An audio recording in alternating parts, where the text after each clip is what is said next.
네, 시장이 뭐 영 힘이 없네요. 돌파구가 없는 그런 상황에서 조금 밀리죠. 코스피가 또 1%, 코스닥은 의외입니다. 종목 장세가 좀 나타나면 지수 한번 보여주십시오. 코스닥이 상대적으로 좀 강세를 가져야 되는 그림인데 코스닥도 함께 좀 밀리는 흐름들입니다. 네, 오늘 시장에 돈이 모이는 곳, 관심이 모이는 곳의 머닝 전략 종목 이야기 하겠습니다. IBK 투자증권 영업부 박근형 부장님 함께합니다. 어서 오십시오. 안녕하세요. 그러게요. 시장이 조금 뭐 거래도 있고 활기가 있어야 되는데, 그죠? 대체적으로 좀 뭔가 좀 눌려있는 흐름이라 종목 찾기도 만만치는 않은데요. 네. 오늘 시장에서 주목하는 두 종목 공개하겠습니다. 오늘은요.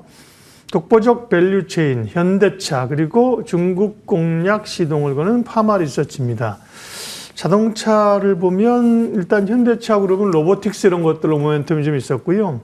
간밤에는 포드가 전기차 사업 축소 조정하면서 뭐 비용 반영하겠다 이런 얘기를 했거든요. 이게 자동차 업계나 뭐 2차 전지 업체에는 어떤 영향이 있을까요? 네, 포드가 전기차 사업 정리로 195억 달러 손실 처리를 했습니다. 역시 수요 급감이 뭐 가장 큰 원인인데, 이제 3분기까지 지금 보조금이 지급된 이후에 4분기부터는 이제 보조금이 북미 시장에서 이루어지지 않고 있고요. 예. 테슬라도 어제 좀 엉뚱하게 생뚱맞게 주가가 많이 올랐습니다만, 테슬라의 주가는 전기차 수요가 아니라 지금 자율주행, 로봇 이런 테마로 올라가고 있고, 최근에 스페이스 X까지 일론 머스크의 관심도가 굉장히 높아지고 있는 구간이기 때문에 다소 조금은 전기차 이야기는 좀 별개의 이슈로 보셔야 됩니다. 수익성이 낮은 대형 전기차 투자를 또 포드가 줄이면서 근본적으로 가솔린 차량 라인업을 강화한 동시에 하이브리드 이쪽과 관련된 부분에 대해서 전략을 강화할 것으로 보입니다. 전기차 수요가 좀 줄어들다 보니까 역시 하이브리드 차량에 대한 수요가 늘 수밖에 없는 상황이고, 현대차 그룹도 지금 하이브리드 신모델들이 굉장히 다양하게 나올 것으로 지금 이야기되고 있습니다. 여기에 따라서 뭐 자동차 산업 같은 경우는 전기차 수요를 가지고 지금 논하기에는 굉장히 어려운 상황이기 때문에 2차 전지 쪽에 대한 부분들도 사실 순수 전기차 쪽을 보기보다는 지금 데이터 센터나 이런 것들에 대해서 조금 이야기되고 있는 ESS 쪽으로 현재 포커스가 좀 나누어지고 있는 상황이기 때문에 조금 그 ESS 관련된 포커스로 2차 전지를 보시는 게 좋을 것 같습니다. 그러게요. 네. 자동차로 본다면 지금은 하드웨어적인 부분에 대해서 약간 소프트웨어적인 부분으로 옮겨간다고, 패러다임이 옮겨간다 보시면 좋을 것 같은데요. 하드웨어가 아닌 소프트웨어 차량의 기능이나 성능, 사용자 경험 이런 것들이 핵심 이슈인데, 결국 그러다 보니까 우리가 자율주행이라든지 변화의 중심축은 결국은 SDV, 소프트웨어 디파인드 베이클이라는 보는 그런 개념을 갖고 와야 될 것 같고요. 물리적 AI로서의 로보틱스 개념들이 자동차 관련해서 이야기되고 있습니다. 특히 현대차 그룹은 뭐 보스턴 다이내믹스의 로봇이라든지 효과적인 AI 인프라 가동이 미래를 좌우한다 볼 수 있는데, 특히 엔비디아와 GPU 5만 개 관련된 이슈가 상당히 긍정적인 이슈를 볼 수도 있습니다. 최근에 현대차 그룹이나 그 다음에 자동차 부품주들이 로봇과 관련해서도 여전히 이제 테마군이 형성되면서 주가들이 꽤 많이 올라간 상황인데요. 결국은 공장 로봇, 자율주행차 등의 현실 세계에서 작동 구형하는 피지컬 AI 쪽에 현대차 그룹이나 부품주가 같이 지금 형성되고 있다 볼 수 있겠습니다. 지금 GPU 판매를 넘어서 엔비디아 쪽은 현실 데이터의 대규모 수집이나 검증, 학습 이런 가능한 산업 밸류 체인이 굉장히 필요한 상황인데, 여기에 따라 기존의 다른 산업들보다는 자동차 산업을 주목했고, 이것을 할 수 있는 것이 현대차 그룹으로 지목을 한 것으로 보입니다. 자, 현대차가 선택된 이유는 엔비디아 파트너십이 바로 가능한 점에서 엔비디아의 드라이브 오리진 적용이 된다든지 옴니버스 기반의 디지털 트윈 공장 추진 등 타사처럼 자체 생태계가 갇혀 있지 않은 상태에서 현대차 그룹이 굉장히 공격적인 부분에서 긍정적이다 볼 수 있는 상황이고요. 또한 휴머노이드 로봇의 내재화가 현대차 그룹이 이미 진행되고 있습니다. 보스턴 다이내믹스 인수가 된 상황이고, 전 세계 자동차 회사 중에 휴머노이드 기술을 내재화한 곳은 테슬라와 현대차, 샤오미 등 극소수에 불과합니다. 엔비디아 입장에서 현대차가 굉장히 긍정적인 요인이 눈에 띄었다 볼 수 있는 상황이고요.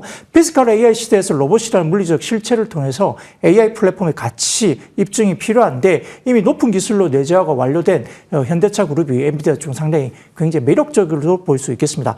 미국의 OEM인 GM이나 포드 같은 경우는 퀄컴이나 모빌아이 등 기존 생태계에 깊이 묶여있기 때문에 엔비디아와 통합이 굉장히 어려웠다 볼 수 있는 상황이고요. 그 다음에 테슬라 같은 경우도 자체 FSD나 분야 도조 개발로 엔비디아의 경쟁자이고, 유럽의 뭐 폭스바겐이나 BMW, 벤츠 같은 경우는 자체 플랫폼 개발에 집착하고 있고, 데이터 주권 규제로 AI 학습 데이터 외부 이전에 상당히 제한적인 환경입니다.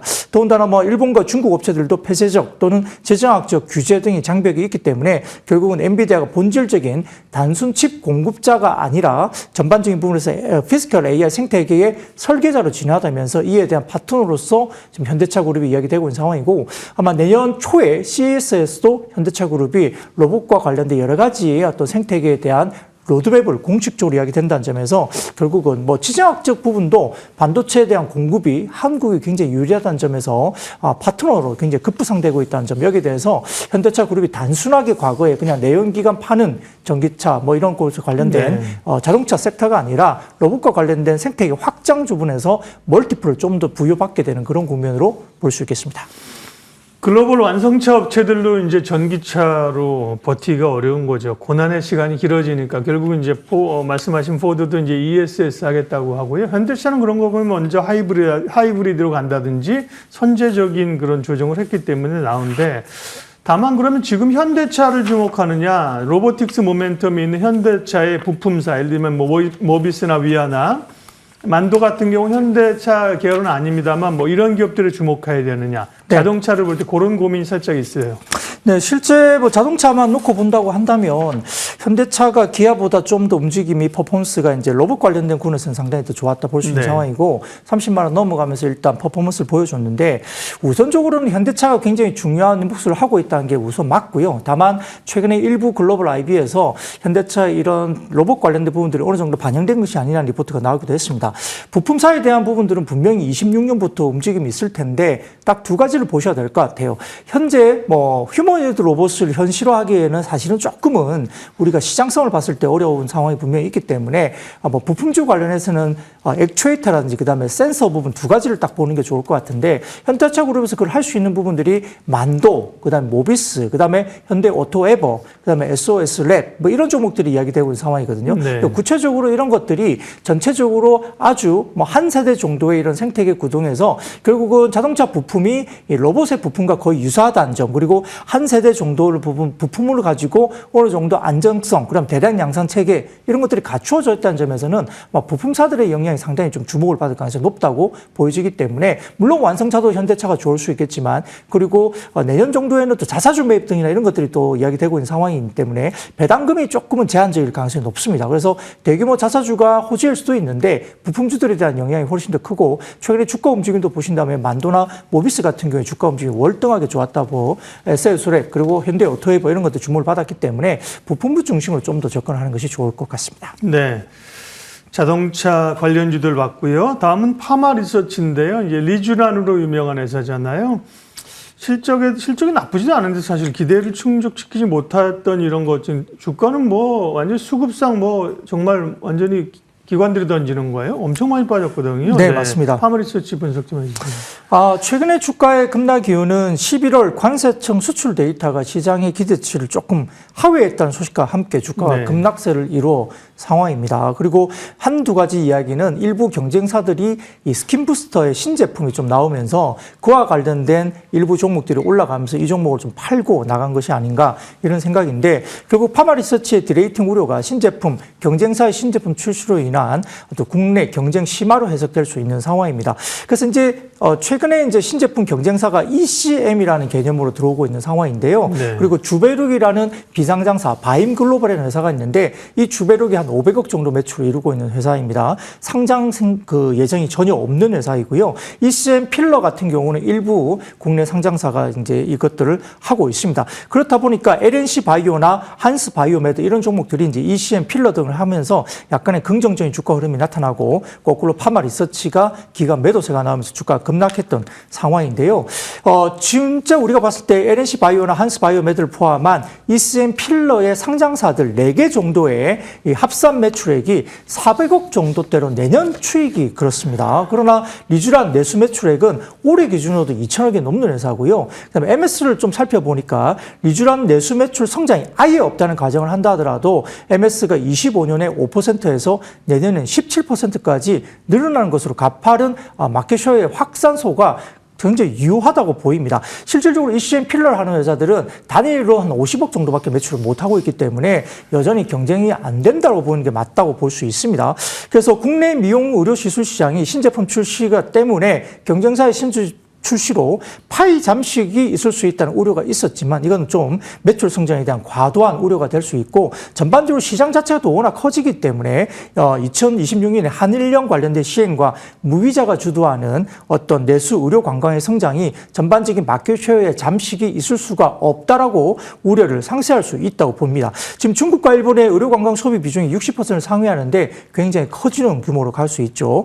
ECM 필러 출시 우려감이 여전히 과도한 판단이 여기 있을 수 있는 상황이고 4분기에는 시술의 의료진이 파마 리서치 관련해서 복귀한다는 점 그리고 성수기 효과 때문에 내수 의료기기 매출액도 660억 정도로 추정이 되면서 전년비 58% 그리고 아마 분기 단위로도 3분기 대비 15% 성장할 것으로 전망됩니다. 11월 수치가 조금 약간 부진할 수 있다는 우려가 있기 때문에 그러한데요. 12월 달에 복귀가 되고 그다음에 유럽 쪽에 새로운 어떤 제품 출시가 12월 1일부터 영국을 중심으로 파마 리서치 신제품 출시가 런칭이 됐습니다. 내년 같은 경우에는 온기로 반영이 되기 때문에 유럽의 성장이 가파르게 오를 수 있다는 점이죠. 그래서 26년 기준으로 지금 예상되고 있는 파마 리서치 내수 의료기기 매출액은 약 2,900억대에서 3,000억 정도까지 추정이 되면서 올해 대비 29% 성장이 전망되고 있습니다.